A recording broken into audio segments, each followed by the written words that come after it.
নমস্কার বন্ধুরা, আমি আপনাদের নিলয়। আশা করি সকলে খুব ভালো আছেন। সকলকে ভালোবেসে রেখে নিজেকে যত্ন করে রেখেছেন। আমার এই 3 মিনিটের ছোট্ট ভিডিও আপনাদের সকলকে আর একবার স্বাগত। জীবনের দিনগুলো কিরম তাড়াতাড়ি কেটে যায়, তাই না?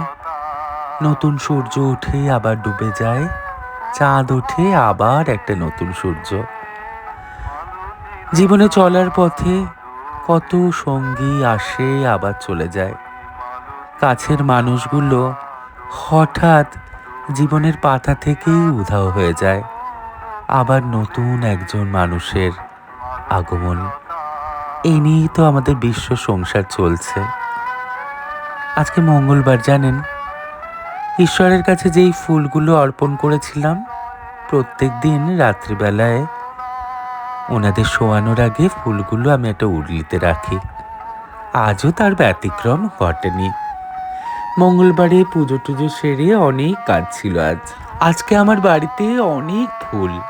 কি যে সুন্দর লাগছে, আপনাদের কি বলবো। ফুলগুলো সুন্দর করে উলিতে সাজিয়ে রাখলাম। হঠাৎ বারান্দায় গিয়ে দেখি একটা অসম্ভব সুন্দর গন্ধ। আর এই আগের ফুল, তার পাশে এই ফুলগুলো রেখে দেখুন কি সুন্দর বারান্দার রূপটা খুলেছে। আর আপনাদের বলছিলাম না একটা সুন্দর গন্ধ। হঠাৎ দেখি আর একটা উর্লিতে সুমিত্রা কোথা থেকে সকালবেলায় এক গাদা গন্ধরাজ এনে হাজির। উর্লিতে সুন্দর করে সাজিয়ে রেখেছে। আমার ঘর গোছানো দেখে ও কিন্তু আস্তে আস্তে শিখে গেছে, জানেন?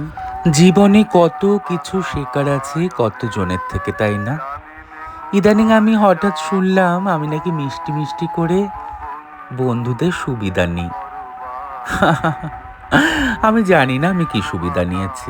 যবে থেকে বুঝতে শিখেছি, স্বাবলম্বী হওয়ার চেষ্টা করেছি। বন্ধু বান্ধবদের ভালোবেসে এগিয়ে যেতে চেষ্টা করেছি একসাথে।